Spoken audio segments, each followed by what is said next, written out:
Philadelphia Phillies are 2008 World Champions of Baseball. The Philadelphia Eagles are Super Bowl champions. Eagles fans everywhere, this is for you. Now entering the game for Philly Press Box Radio, Bill Furman and Jim Chet Chesko. It's Wednesday, February 21st, 2024. Welcome to the Philly Press Box Radio Roundtable, brought to you by the Irish Rover Station House in Langhorne, PA, Cavs, Philly Tailgates, and the Edge of Philly Sports Network. I'm Bill Furman. I'll be your host tonight, along with my partner, Jim Chet Chesko. And hey, Chet, the Sixers have hit the All-Star break. They are now 10.5 games out of first place with Joel Embiid out for a while yet. The Flyers are in the final third of their season, holding on to the third spot in the Metropolitan Division. The Phillies have reported in full to Clearwater. They have a game Saturday against Toronto.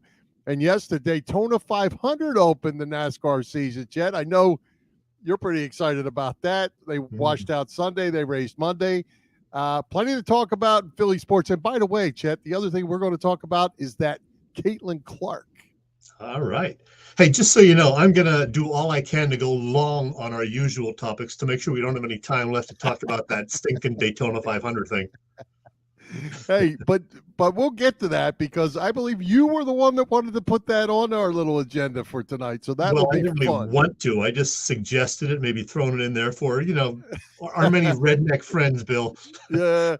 Go ahead. I hear you. Tweet at me. I don't care. There you go. Well, hey, we have great guests tonight. As always, one of our very favorites, Dei Lynam. She's going to be talking all things Sixers. Can't wait for that. Yeah, there is plenty to talk about on that front, certainly with, the big guy, the new acquisitions. Glenn Doc Rivers coming to town on Sunday. That should be fun. So, yeah, let's tip it off, Bill. Let's get to it. Let's welcome Dei Lynam back to Philly Press Box Radio. Dei, welcome back as always. Great to have you. Wait a second. Always I can't pleasure. see her. I can't see her. Why can't I see her? There she is. There I am. We heard you. Yes, sir. Dei, good to see you. Hey, some people may know this, some don't, but you just had a birthday yesterday. Did you celebrate? I did. So, I mean, if you're lucky enough to have them still, you definitely celebrate longer and bigger. So, good for you. we did a family golf weekend in Pinehurst Nice. with my two sons, my husband, and myself. 3 days of golf is always a pleasure. And then I got to go to a restaurant I had never been to in Philly. I like sushi. Nobody else in my family really does. So they took me for what I liked, and I appreciated it. Very cool. Perfect. We'll help you celebrate a little more tonight still. Dei, a week or two before the All-Star break, the 76ers made a whole bunch of moves, most notably acquiring Buddy Hield and Cam Payne. What do those additions do for the Sixers? Definitely gives them shooting, which I think they were desperate for. In this league, if you can't space properly, it really becomes hard for people to score. So I think people like Buddy and Cam definitely space the floor, make people be honest defending. Obviously, you did it knowing you were in trouble a little bit with Joel on the shelf, but you did it also to help him when he comes back. So I liked both moves. I'm trying to see, both of those guys have only been with them 4 games. It's obviously a little hard to tell, but you can tell that they are shooters. You can tell that they will keep defenses honest and that it can only help them moving forward. And the biggest thing for me, I think Buddy will help Tyrese Maxey in the short run because, let's face it, everybody's keying on him with Joel out. Dei, it seems like we have this conversation every year about this time with you. The lack of consistent lineups down the stretch going into the playoffs every year, we don't ever seem to have that set rotation going in, and it looks like we're going to be in that spot again this year. Well, and let's face it, part of it is injuries. Right? Same guy. It's the same guy. Though last year wasn't it in the playoffs that he got hurt? I might be wrong. think so, It might have yeah. been before. It's 7 years of the It different blends injuries. together, yeah. But I would agree with you. But what has happened is they are also forced at the trade deadline, which is only like 20 some games out from being in the postseason and acquiring multiple people. So, like, in addition to Cam and Buddy Hield, you're also losing Pat Bev, and you're hoping that a healthy D'Angelo Melton and Nicholas Batum, a lot of it has been so injury related. If you get lucky, I liked them when they were healthy. I really did. Hey, you So if mentioned you're those two guys, healthy, DeAnthony Melton and yeah. Nick Batum, who you just mentioned. They've been out with injuries. Are they set to come back this week? Do we know? I am so guarded in saying yes to that, Chet, because I never thought Melton would be on the shelf for this long, to be honest with you. And I remember saying to my dad probably 2.5 weeks ago, I said, this is becoming concerning. Like we all act as if this is not a big deal. From a defensive standpoint, that guy's a big deal for your starting lineup, in my opinion. So you can bring in Buddy Hield and he can shoot and Maxey can shoot. But I mean, I need D'Anthony Melton out there guarding some of these other big time perimeter guards. So we'll find. I could not. I had to work today, so I did not get to practice today. I will be there tomorrow, and hopefully we have it better. But they're not very forthcoming until I see them in a uniform in a game. I mean, I don't know what to trust, to be honest with you. Dee, were you surprised with the moves that they did make at the trade deadline, that they didn't do something a little more from the center position to kind of plug the gap here with Joel out for what looks like it's going to be extended time? Personally, and maybe I'm on the low side of this, I think Paul Reed's played well. I really do. And if you want to tell me a name that you think was better out there available, I'll go ahead and listen. But for me, I think Paul Reed has, and when you've given him the minutes, of course he plays it different than nobody's stepping in and being the MVP of this league. Right. That's just not true. So Reed gives you a different look, but he's athletic. He certainly gets you boards. He's been able to score for you. I don't think that was a place that you could do better on that market for me personally, unless you wanted to trade away something. But I think what they wanted to do was keep their, they were able to add shooting and not, sell the farm and screw up too much in terms of their salary moving forward. Okay, the big guy, Joel Embiid, he had that surgical procedure on his left knee and will be evaluated again around March 6th, I believe. What have you heard about the likelihood of him getting back for, the final 4 or 5 regular season games and getting his cardio and stamina back to, somewhat close to normal for the postseason? Yeah, there's more people who think he'll be back playing before that regular season ends. The cardio part is huge. He's a big man, and there's nothing that duplicates basketball, work. Personally, for me, this is just me when I'm, struggling with anything. Being in the pool is a huge advantage, I think, from a cardio standpoint, but it's not for everybody. So I don't know if that's something that he puts into his workout, but I think swimming is a huge advantage, and especially if you're going to have a shorter window on the back end. And it doesn't impact, what he had done. He could be in the pool every day, a couple times a day if he wanted, and his cardio would reflect that. Having fallen now to 10.5 games out, is that concerning to you, or is it just a matter of let's stay in the hunt here and stay in that top 6 and then let the chips fall where they fall from there? Yeah, well, I didn't think even when they were healthy, I thought Boston's the better team. I think Boston's had 1 or 2 bad losses, but by and large, every night they look really, really good. The Cavs, a lot of people say, are they for real? Milwaukee's in a situation, changing your coach at the time that they did. You have Giannis. Is the Dame thing working out? Back to figure out. I think the Knicks have just gradually gotten better. So to me, I thought you were always going to be in the 4-5 area, maybe 3. But and I think that's okay. Look, you've been 1 and bounced out on your home court. Right. You've been 3, and that's not been good enough. So, Miami did it as an 8.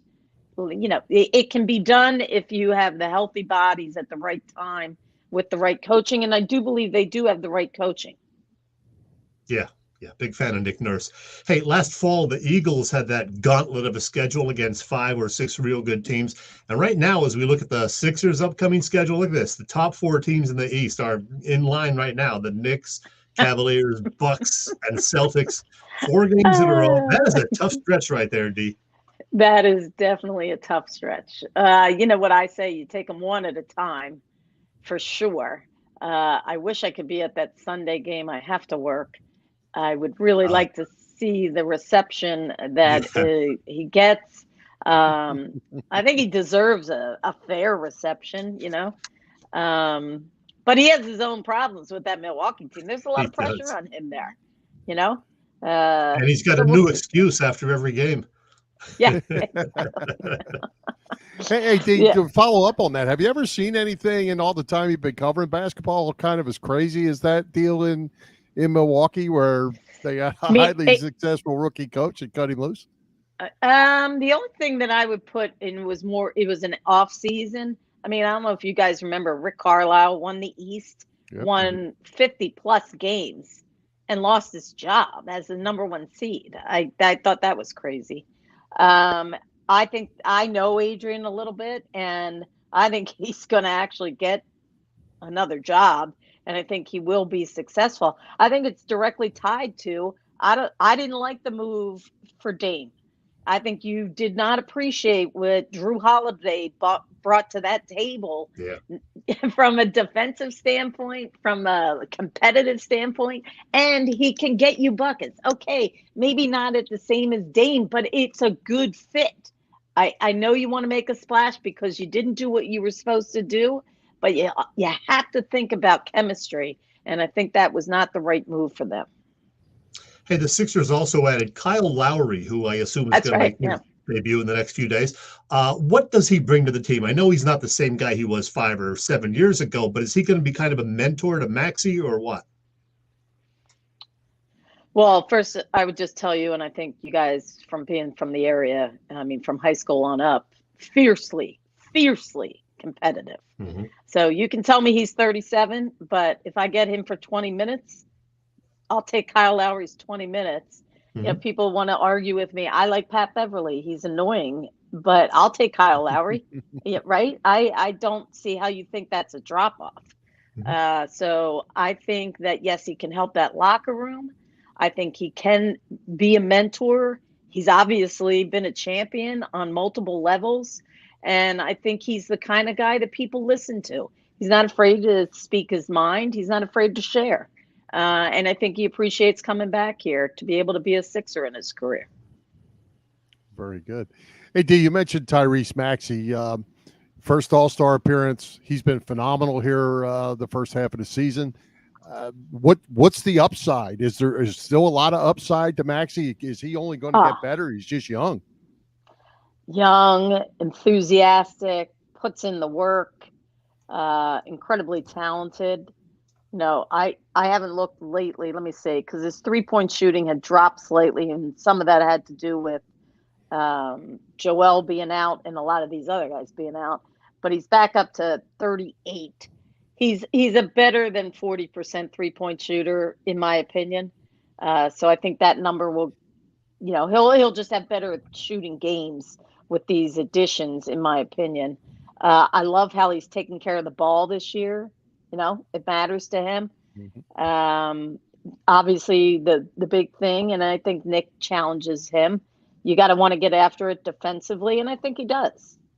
Some of that is just learning. How do you keep some of these incredible talents in front of you or not let them get the best of you. You can't give up on a play.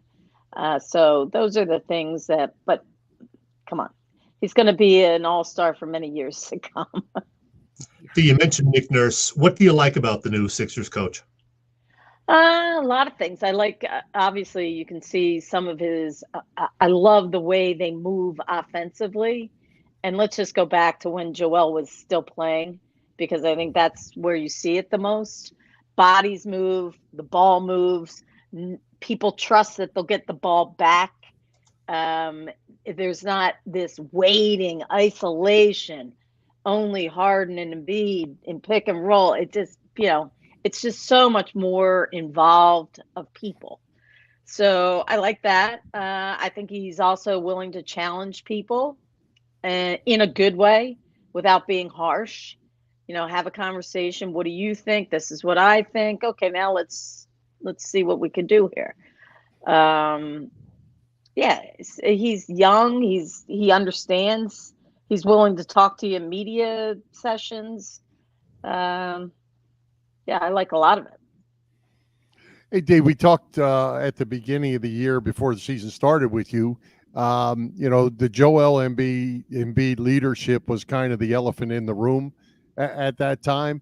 Do you see any improvement in that? And I'll follow that up with the fact that me and Chet have a disagreement pretty much regularly on this. But the fact that Joel did not go on that Christmas trip injured didn't sit well with me even a little bit. Didn't sit well with a lot of people. They thought he just took off the week, and many would say he wasn't even hurt yet. Took off the week because he wanted to be with his family for Christmas. Like everybody else did, right? Yeah. I, without knowing for sure that was the case, I still think you should have been with your teammates. That's just me. But I thought it was interesting, and I say to myself, why do you do this? Doc Rivers, he's been on all kinds of things lately, podcasts here and podcasts there. So one of his recent things, he's like, Giannis is a warrior. I haven't had a guy like Giannis since Kevin Garnett. So he clearly jumped over a certain somebody that he had. And, I'm not, look, enough people say stuff. This guy's talent is ridiculous. Yep. I think you cannot ignore his talent, and I think he does bring it when he comes to play. His numbers are off the charts. I don't think he gets enough credit for his presence defensively. I mean, it's just crazy that he doesn't get that. And the one thing that I hold out hope is Tyrese Maxey speaks volumes of this guy. And then Joel sits 2 over from him in the locker room. And Joel will tell you, I can come in and I will be incredibly moody. He actually admits this. And he says, but then I look there, 2 seats over, and this guy has a smile on his face. He's ready to roll. It's the morning. And I want to say, what is wrong with you? And the reverse happens. And Tyrese's like, what's wrong with you? So Tyrese is I just find him he's just got, the pulse. And if he's willing to step out for the guy and say, you know what, this guy's the man. I got to give him a little bit of leeway, I think. I've been around plenty of people of that ilk, whether you want to say AI or others that have covered in the, when I worked the playoffs. And so there is look, everybody walks in with an ego, whether it's me, you, or Joel. And, that's part of it. But managing it is another part of it. And the guys like Tyrese Maxey are so special because it never seems to get in the way. These other guys, it plays a factor. Some would tell you right now, Giannis was part of the reason Adrian probably lost his job. He didn't like how it was going down. And I think Giannis is one of the really good ones. Well, I'm hoping that Embiid comes back with a few games left, gets the cardio where it should be, and he's almost healthy starting the playoffs. So I'm trying to be optimistic here, Dave. I hear you. It was your pre-birthday weekend, so I don't know how much you got to see the NBA All-Star game Sunday night. Almost 400 points scored. I What'd know. you think? I hated it. I loved Saturday night. I thought was awesome. I thought Saturday night was one of their one of the best they could have. I thought Steph and Sabrina came through for them. I thought the 3-point shooting contest was solid, and Sabrina actually equaled what Dame won with. So like she kind of stood up for us, meaning my gender. Yeah. And then Mac McClung, obviously I have a soft spot for him because he played for the Blue Coats and he was defending his title. And I thought he was tremendous. There's a lot of pressure on that. There's just only so many dunks you can come up with. And then to follow through, I was happy for the guy because he made more in that weekend than he will for his entire G League season. And I'm all for somebody being able to capitalize on a skill that's really good. And by the way, he's like the third leading scorer in the G League. So it's not like he's nothing. So I love Saturday night, and I don't know what they can do about that. I said the last time I saw an all-star game that I thought was competitive and fun was the one that Larry Brown coached down in D.C. and Al won the MVP. I think the final score was like 112, 110. Something in that range. Yeah, I remember that. And they were playing defense down the stretch. Hey, you mentioned the Blue Coats. Did you see that comment that was just up there? I will. Bill, put that up I missed that. I'm so sorry. Shout out Dei Lynam, Kayla, Matt Murphy. That's so nice. Thank you. We had Kayla on the show I'll tell you, Kayla is an up-and-coming talent. She is so good, still so young, but she knows her stuff. Absolutely. Yeah. There's a follow-up from Nick also. I see it. I appreciate that the people follow the Blue. Look, they do a great job down there. It's a different concept because it's family-oriented. You have players that come and go, like, Darius Baisley is not going to be there tomorrow when they play because he got a 10-day contract from the Sixers, which, by the way, watch this guy. I'm telling you. I showed video of him to my dad when I was down in Florida, and I said, I think this guy has a chance. I mean, he was a first-round pick, and he's one of two guys. He's averaging 20, 9.5 boards, 2.5 blocks. And if there's one knock, sometimes his free throw shooting and his range. Not, you'd like him to have a 3-point shot. But I'm telling you, he's athletic, and I think people are going to like him. Hey, D, one final thing off the Sixers subject. You are the guru of female basketball, so we'll go with that. I have to ask you, we talked for a second about this before the show. Kayla Clark has got it going on at the University of Iowa. What's your take on what Kayla's doing? She's putting women's basketball back on the map. Back on the map. I mean, I had a conversation with somebody today, and I said, when we were talking about women's basketball, it was usually UConn and Tennessee. And that was really about Gino and Pat. And like they had great players who came through both programs, right? I can say Stu Bird and Taurasi. And if I say Pat, I'm sure I'm going to Holtzclaw. I know I'll think of them, but that wasn't what it was about. It was Gino versus Pat. And this is about Caitlin. I said you'd be hard pressed how many people could name the Iowa coach. They couldn't. They can name Caitlin Clark, and they know what she's about, and they know she shot from the logo to break that record, and that she made the first 8 points of that game and finished with 49. Maybe they know that, maybe they don't. But I think what she's doing to the number of people, men and women alike, who have not paid attention to that sport, who are paying attention because of her. I love it. She deserves a ton of credit because she's a hell of a player. And she handles this moment, and it's a moment after a moment after a moment, with such grace and humility, and yet fiercely competitive. Yeah. And I love it. I love it. And I thought what was really interesting, too, when she broke that record, and I was watching the game, and they were putting the tweets up there, and they're coming from Steph Curry and Billie Jean King and Shaq and Patrick Mahomes. I mean, everybody's watching her. Yeah. Everybody.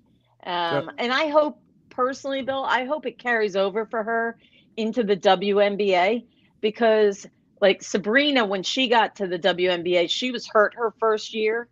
And then she kind of like coming in, and it's very similar to the NBA. And, you know, these guys, most of these women stay until they're 22.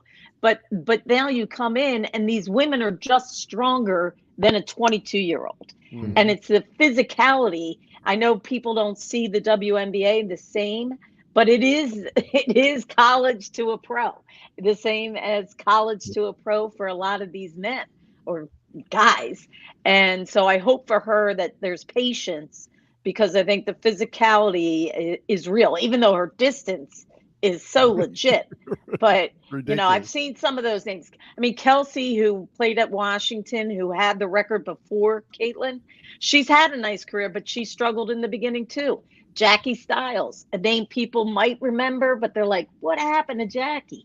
And so I hope for Caitlin, because it's been such a great run. And honestly, I don't know that she doesn't go back to Iowa next year. Right. I do believe she has that one COVID year left. Yeah.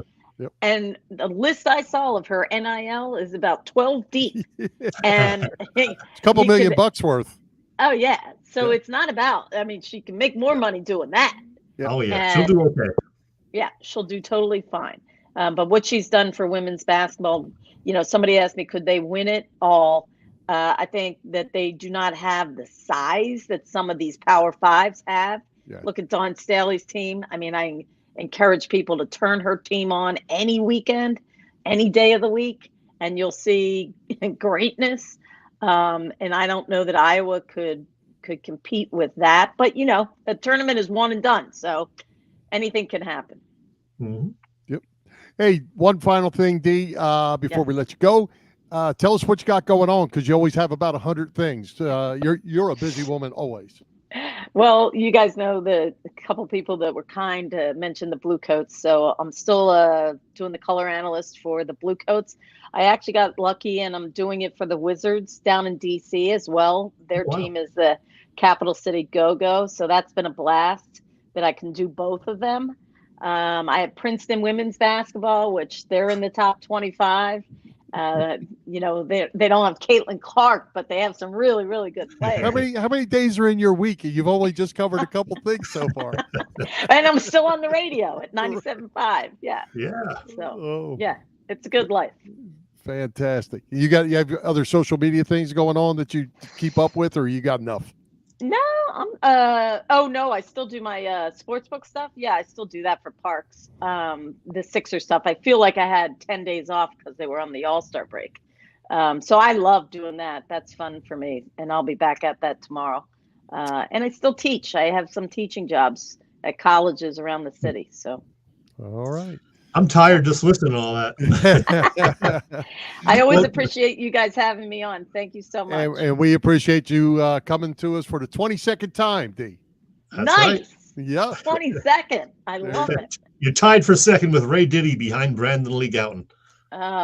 You know what? Any sentence that I'm in Ray Diddy company, good God, yes. I'm blessed. There you go. Well, thanks so much, Dee. We appreciate it. Go Sixers. All right. Have a great night, guys. All right. See you, Dee. Hey, Chet, let's give a shout out to all the shows over at the Edge of Philly Sports Network this week. As always, the gang has all the bases covered. You can catch all the action on www.eopsports.com, as well as Edge of Philly Sports on their YouTube channel. You can also find our show on the Philly Press Box Radio YouTube channel. Help us out. Hit those subscribe, follow, like buttons. And as always, share with your family and friends. As you can see, we got something going on every day and every night of the week. Don't forget, subscribe to the Edge of Philly Sports Weekly newsletter. Sign up for free. You'll receive the EOP weekly review in your email box every Friday morning. And I think on the EOPsports.com website, they right now have a whole bunch of pieces from our man Dibes covering the top 10 players at each position in the upcoming NFL draft. So I checked out some of that. So it's a good watch, a good listen, and you'll learn a lot. So check it out. That's right. If you're a draftnik, that's a good place to go, because he's got it covered very well. Yeah, absolutely. Hey, Chet, what's going on over at the Irish Rover Station House? always plenty, Bill. You know that the Irish Rover Station House has got it going on. They are in Langhorne. And you know this, they have dinner specials every Thursday through Sunday. Oh, look, teriyaki chicken. I like that. Killer burgers on Thursdays. How about a drunken burger? That sounds pretty good. Oh, this coming Thursday night, by the way, something special. 6 to 8 p.m., they have a Modelo night with Modelo specials and whatever else. So if you like a good Modelo, that's the place to be. You know, they have Quizzo every Wednesday evening, live music on Saturdays. And we are now less than a month away from St. Patrick's Day, and the Rover will celebrate for, well, nearly a full week, March 12th through the 17th. Irish food and more than usual Irish beers, dancers on the weekend. It all happens at the Irish Rover Station House located on Bellevue Avenue in Langhorne. And you can get all the details on their website, which, of course, is irishroverstationhouse.com. And because we just mentioned Ray Diddy, Hi, this is Ray Dinger, and it is always fun to talk sports with these two guys, Bill and Chet, on Philly Press Box Radio. Hey, Chet, spring training is open as of Monday. The Phillies made a pretty big signing this week, adding super utility man as well as everyday player candidate Whit Merrifield. He's currently listed on the roster as a second baseman. Seems he's one of those outfield spots, or certainly his fit. You know, this is no slouch of a signing here. This guy was an all-star last year for the Blue Jays. Yeah, I thought it was a great pickup, to be honest. He's 35, but as you said, he had a real good year last year. Still seems to have a good bit left in the tank. Not only was he an all-star, he hit .272 with 11 home runs, 67 RBI with Toronto. He actually stole 26 bases also. And yeah, he can play second base and the outfield. Seems to have a great attitude as well, because he said he chose Philly because he wanted to win now. You know, he's 35, so he's won the individual. Now he wants to win, he said. Exactly. So that's great to hear. And he already seems like he's fitting in. So welcome, Whit Merrifield. Yeah, what did, if I'm not mistaken, 547 at bats or something last year? It wasn't like just a couple hundred at bats. He had a full season, even though he's considered a utility man. He had plenty of ABs. Yeah, well, it helps that he can play, you know, second base and the outfield. So he can spell Bryson Stott, or he can go and play one of the outfield spots when needed. And yeah, like I said, he can run also, even though he's an old man, I guess, at 35. I should be so old. There better not be much giving breaks to Bryson Stott, pal. No. Bryson Stott better get 650 at bats. Once every 2 weeks, give him a day off against a tough left-hander, maybe. All right, so I've got to ask you this, because I read this last night somewhere. Matter of fact, it might have even been on an Edge of Philly article about Alvarado lining up to be the closer. I got big trouble with that, pal. I think they're going to do the committee thing. They might go with him to start, but they're all a little bit inconsistent in their own way. You don't know what you're going to get. If you get the good Alvarado, he's going to be great. He's going to blow people away. But yeah, he can be wild. So I feel like Alvarado's been a better seventh or eighth inning guy, though. I don't think he pitches well in the ninth inning. And then when he comes in and he throws those first 2 or 3 balls, he's done. You know, he just doesn't pitch well when he comes in, maybe overamped. Whatever his deal is, he struggles. The thing is, everybody you can mention as a possibility, there are question marks. Sir Anthony still coming back from the injury. Hopefully he's healthy. Next one I was going to bring up. Hoffman, he hasn't really done that role much. Kerkering, we thought he might be a candidate, but then he kind of didn't look so great in the postseason last year. But he's still young, and I saw some film of him. He's got some nasty stuff again this spring. So he's a possibility. So I think it's going to be a competition all through spring training and beyond. I do too, and I guess you know, I've said this for 2 years with Rob Thompson, is I am not a by committee closer. You know, I'm more about defined roles. Not all of a sudden you're gonna bring Alvarado into the fifth because you got to get a lefty out. You know, give him his role, let them guys settle in.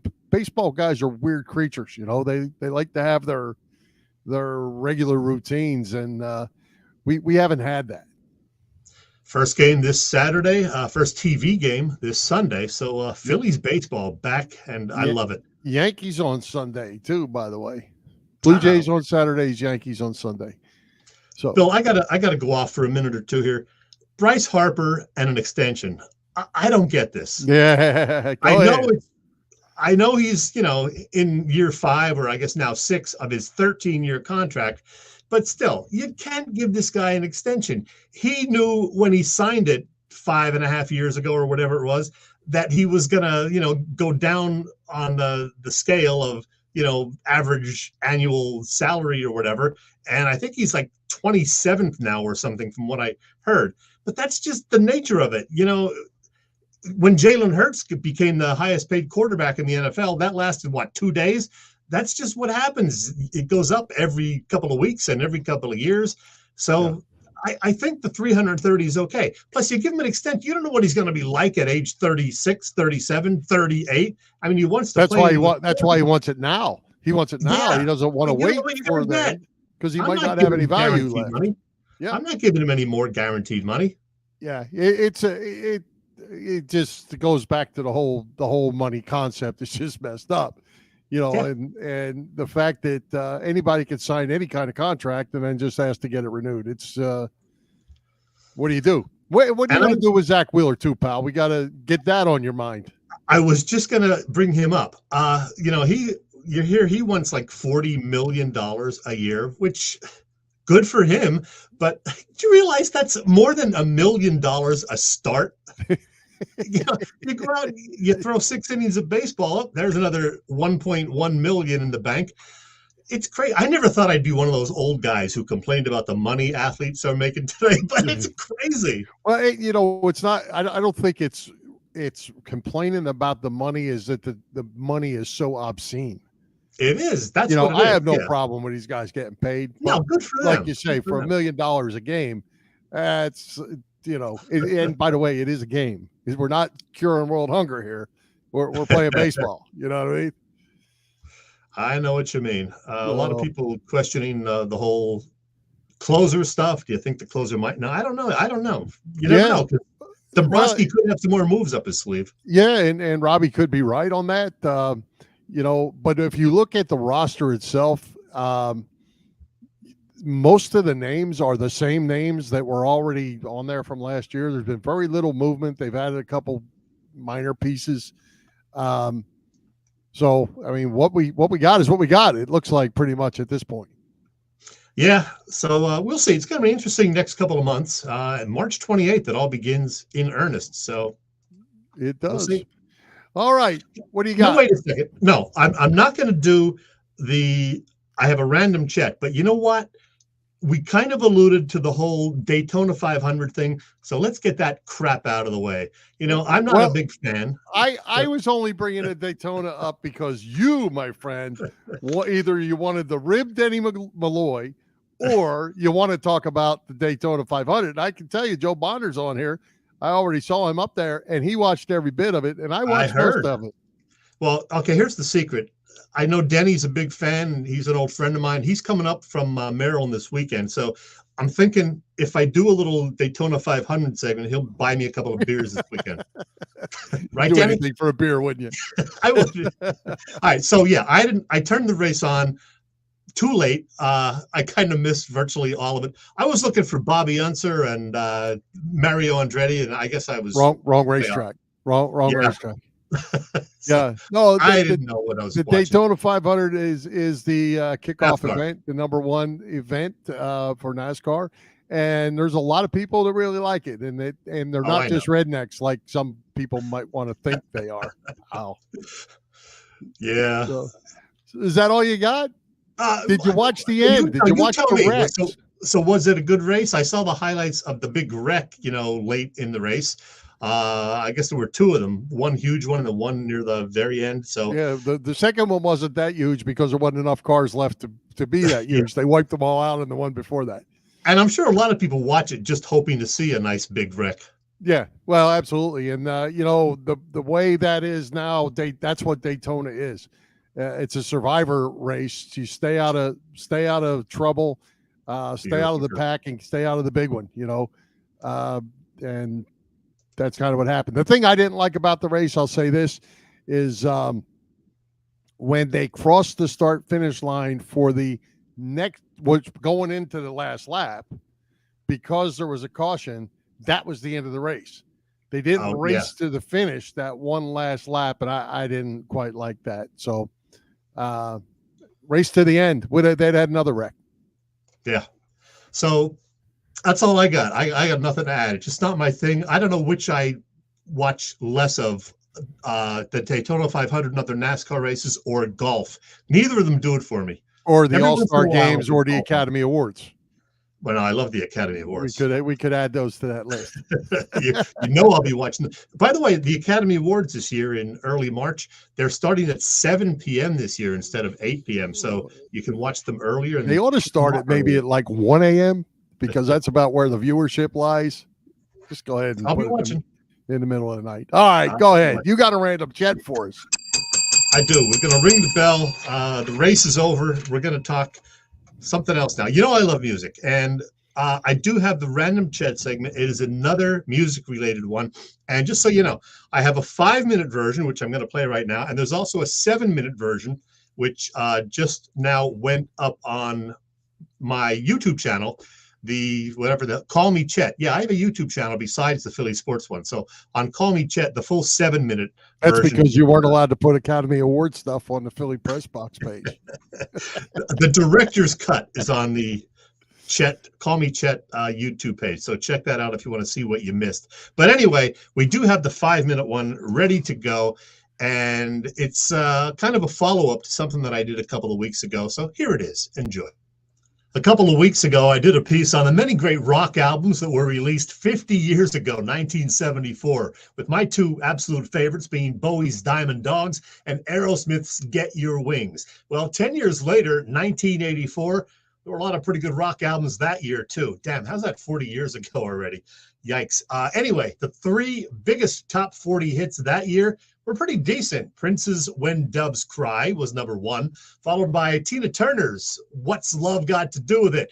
And yes, the title song from the Footloose soundtrack and movie, a huge hit for Kenny Loggins. Oh, I mentioned the Footloose movie soundtrack. Well, there was another fun movie and soundtrack in 1984 also. This is Spinal Tap. Fun movie, fun album with songs like Hellhole, Sex Farm, Stonehenge, and of course, Big Bottom with the opening line, the bigger the cushion, the sweeter the pushin'. Yeah, many others. But you know what? Let's get to my favorite albums released in 1984.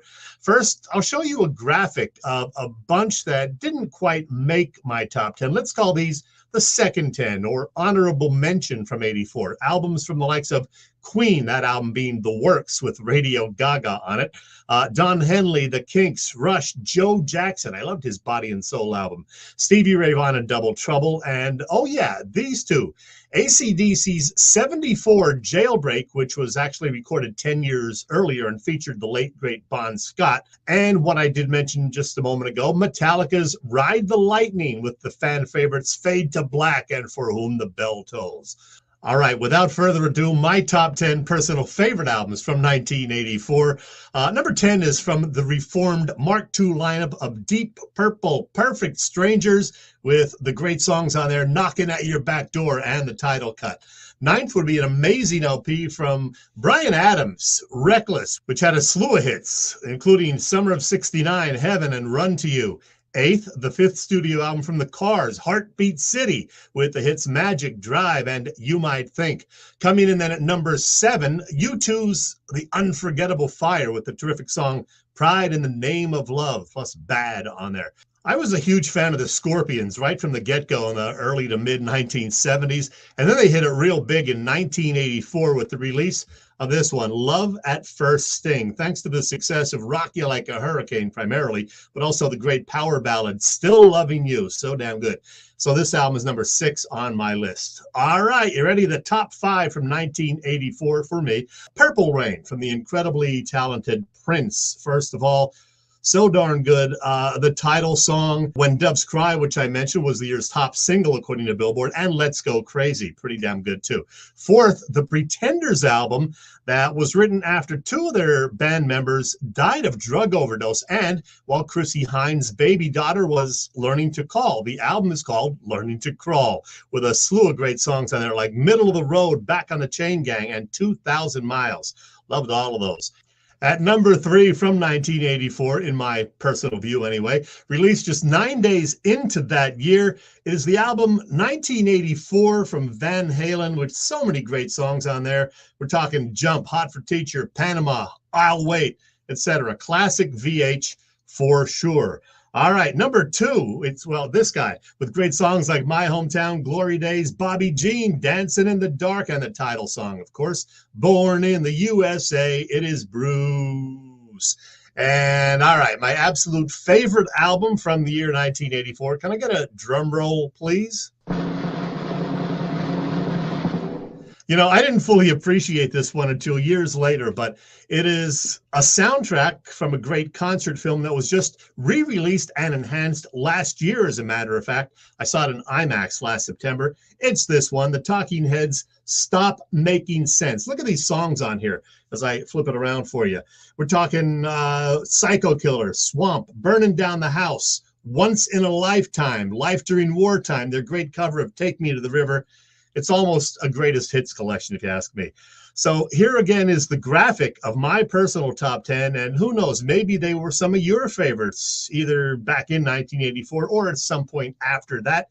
And hopefully some of the albums that I mentioned also will bring back some good memories. So there you have it, a recap of some of my favorite, mostly rock albums from the year 1984.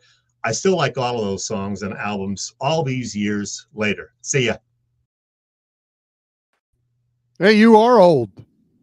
Yeah, we are. We're all Not we, you. You too. Yeah, you probably had a few of those. Oh, absolutely. Hey, I know Robbie said, oh, Van Halen. Robbie is a big fan of Van Halen, apparently. There you go. Hey, tell us what's going on with the best tailgaters in Philadelphia, Bob Cavanaugh, the gang at Cavs Philly Tailgates. Well, you know, Bill, I will tell you about that. Cavs Philly Tailgates has been cooking up a terrific catering business for 30 plus years now, known best for their tailgate parties. Cavs is a 3-time winner of Philly Tailgates, Jack Daniels Great American Tailgate Party Contest, and a past winner of the Philly Daily News Tailgate Award.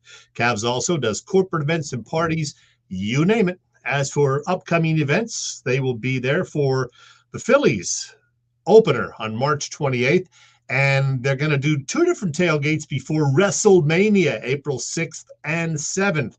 And then in early June, June 8th, there's a Kenny Chesney concert in Philly, and you can tailgate with Cav and Company before that one. Get all the details at their website, phillytailgates.com. You can order your tickets right there. Check that site. If you have any questions, you can email them at cavscatering@verizon.net. Cavs Philly Tailgates is the way to go. And you know, Cav works with Vince at Philly Sports Trips. They're the folks to use for Eagles road games and more. And boy, do they have a lot on their upcoming schedule.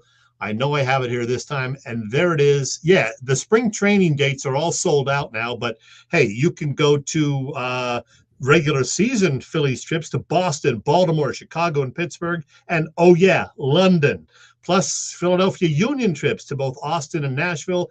And yes, Bill, you mentioned it last week, they are going to Brazil for the Eagles season opener in early September. You can check out all the details on those trips and more at phillysportstrips.com. Going to be fun. They're coming. Are you going to see them in Clearwater when you're here? I talked with Cav actually after our show last week. Cav will be down there still the week of March 18th. So I'm going to try to meet up with Cav on Monday, March 18th, when I'm down there for a little spring training action. There you go. Hope to be around Clearwater myself a little bit. All right. All right, Chet. The streaky Flyers, coming off a 4-game winning streak, have now lost 2 in a row. A one-goal loss to a good Toronto team on the road, followed by a pretty bad showing against the Devils in the Stadium Series game. Still in third spot in the Metropolitan. 26 games remaining to the playoffs. They got a chance. Yeah, they have entered the final third of the season now, and while they've overachieved in the minds of many, they've clinched nothing as yet. So we'll see how good they truly are going down the stretch here with so many teams vying for playoff spots and positioning, and whether they can handle the pressure, and how well Sam Ersson is going to hold up in net, playing probably the bulk of the games. Yeah, well, and that I'm not even sure what to think about that. That Devils game in the Stadium Series, they were not good, and they were not good from the opening faceoff. Went behind in the first minute and never recovered in that game. Yeah, I did watch a bunch of that, and it was a shame. It was kind of fun to watch, but yeah, it wasn't a great performance by them. I did watch a bunch of the Sunday game, the Rangers coming back in the final couple of minutes to beat the Islanders in overtime. That was a lot of fun. So a good weekend, I thought, for the NHL with those games, at least. Yeah. I think they did a good job covering them for sure. Yeah. And hey, as for the Flyers, trade deadline is March 8th. I don't know what to expect. I know Torts told some of the players, hey, there's a possibility you'll be moved, but I don't think they're going to make any major moves. I think it's going to be just some, minor tweaking. So we'll see. Yep. And Blackhawks are up tonight. They need to get back on the winning track, and they're fun to watch again, and this has been a good season, and hopefully they hang on. Nothing like Flyers playoff hockey, Chet. It's as good as it gets. It's been a while, so it has, and the fans of Philly never give up on the Flyers. It doesn't seem, and they're not going to now either. And I think filling that Wells Fargo Center back up for Flyers hockey is a good thing for the city of Philadelphia. Oh, I agree. And I hope they can, stay in there and get into the postseason, because even if they don't go far, but, just to get into the postseason, maybe steal around. It's great experience for them. Yeah. Well, I think they're kind of built for a short series. If they can get in, they can win. They've got a good club. They play good defense as long as the goaltending holds up. The interesting thing too, and I meant to print the number out for us, but their home record is not very good, which really surprised me. It's like 17-14 or something. It's not very good compared to when you used to come into the building, especially when it was the Spectrum. You were coming in and going home with an L. Not so much anymore. Yeah, so you want to see that improve a little bit, and maybe it will as the season goes along. Yep. But hats off at this point to John Tortorella and the job he's done, and the players have responded. And man, let's get to the playoffs. It'll be fun. It would indeed. All right. Hey, great guest tonight in Dei Lynam. She's fantastic, by the way. Who's coming to Philly Press Box Radio next week? Haven't talked to this guy since December 2022.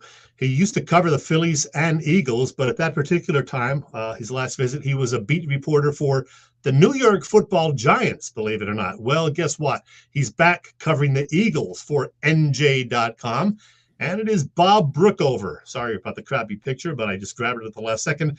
Bob Brookover of NJ.com, who is, again, back covering the Eagles. So we'll talk about the Eagles' off-season needs and potential moves, but we can also talk a little Phillies with Brooke as well. So it'll be good to have him back on the show.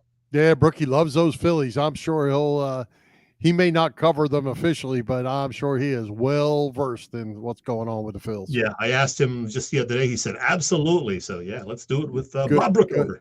Bob's a great guest and very knowledgeable guy. He'll be on top of the Phillies and the Eagles as well. Yep. Hey, Chet, I mentioned this a minute ago with Dee about that Caitlin Clark of the Iowa's women's basketball. Told you last week that game was coming on Thursday on Peacock. It is on again tomorrow. They play Indiana in a huge game. Chet, I'm going to tell you what. Watching that game, it took her 2 minutes and 41 seconds to score the 8 points to break the record. She finished with 49 points, 13 assists. She is really tremendous, and she scores like crazy. She is also number 4 on the all-time assist leader as well. 99 points from passing Pete Maravich all-time college record. Pete did it in 3 And years. you know that's going to happen in about 3 games. So, yeah, that's definite. Pete did it in 3 years. So there's that. But there is that. Yeah. She is really fun to watch. She handles herself really with first class. And if you're sitting around with nothing to do and you get Peacock, it is well worth checking her out. I did see the highlights last week, and it's really impressive how she can shoot from anywhere. And she doesn't even like get set to shoot. She kind of is still on the move and just throws it up, and it seems to go in the majority of the time. Yeah.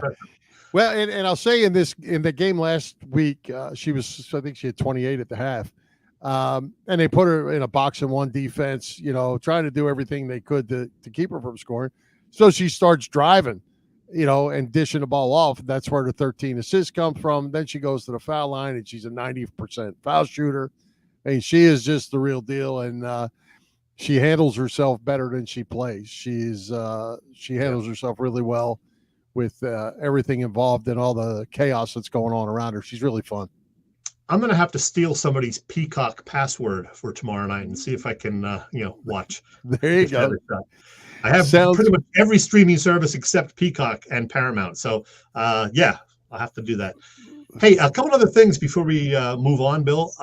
Congrats to the guys and gals at Penn State University for their annual Thon event. They raised just under $17 million this year. That is a record. That is truly impressive. What a weekend. And finally, Bill, I'm pretty sure that, like me, you remember this picture and, well, the movie, Raquel Welch in that 1966 classic, 1 Million Years BC. Well, a replica of that particular bikini that she wore in a 1974 TV special is going to be up for auction as part of a Raquel Welch collection at Julian's in Los Angeles. So, yeah, a replica of that particular bikini, fur and suede, and it's supposed to go for probably only $600 or $700. So I think you and I should go in on that. For $600 or $700, I would find it hard to believe that that's all that would go for. I thought that was a misprint. I expected it to be 6,000 or 7,000, but hey. Yeah. I got a feeling somebody missed a 0 or 2 on there. Pretty sure. Good old Raquel. Yeah, they have a bunch of other stuff at that auction as well. So, including I think a red, white, and blue bikini that she wore in the movie Myra Breckenridge. So. Yeah. Hey, Chet, you mentioned Penn State. How about a shout out to probably the greatest dynasty in the history of college sports, and that is that Cale Sanderson and the Penn State wrestling program that won another Big Ten championship the other night. They've sold out 71 straight wrestling matches. Really? At Penn State, and they I might have my number wrong here. I believe they've won 12 of the last 13 national championships. Wow. They are the probably greatest dynasty in the history of college sports, passing John Wooden and what he did. And that is a dynasty. Wow. And they just keep on reloading. And, I didn't know it was that many. I knew they've won it a lot, but I didn't know it was 12 out of 13 or thereabouts. Wow. Yeah. That's pretty impressive. Yep, and they're ranked number 1 again, and they're on their way to another national championship. So Big Ten is huge wrestling. Iowa, Ohio State, Michigan, they're all good, and they're not even close. They're pounding these other programs that are really good. And Cale is on his way to another national championship. Just got to get it done. Congrats. All right, so we got the Flyers in action tonight. Sixers get back at it tomorrow night against the Knicks, and then some more tough games after that. Phillies started up this weekend, and we didn't get to talk about the Eagles this week, but there's some rumblings about what exactly may have gone down. We'll get to that next week, hopefully. Yeah, I'm calling hooey on that. I'm not buying the. I don't know. Yeah. Well, there was something going on. I don't know what it was, but there was something going on. That clown in New York starting that story. I'm not buying that story. If so, it would have been out. Howard Eskin still lives in Philadelphia, still works around the Eagles. If there was a story to be broken, he'd have broke it. I'm not buying it. I'm calling BS on that deal. Wrap it up, Bill. All right. Let's thank tonight's special guest, Dei Lynam. Our sponsors, the Irish Rover Station House, Cavs Philly Tailgates, and PPCC 118 Raz Room. For Jim Chet Chesko, this is Bill Furman. We hope you enjoyed the show. We'll join Philly Press Box Radio next Wednesday, February the 28th at 7 p.m. You see us live on Facebook and on our Philly Press Box Radio YouTube channel. Listen on Google Podcasts as well as Apple Podcasts, iHeartRadio, and all the others. High hopes, Philadelphia sports fans. High hopes, he had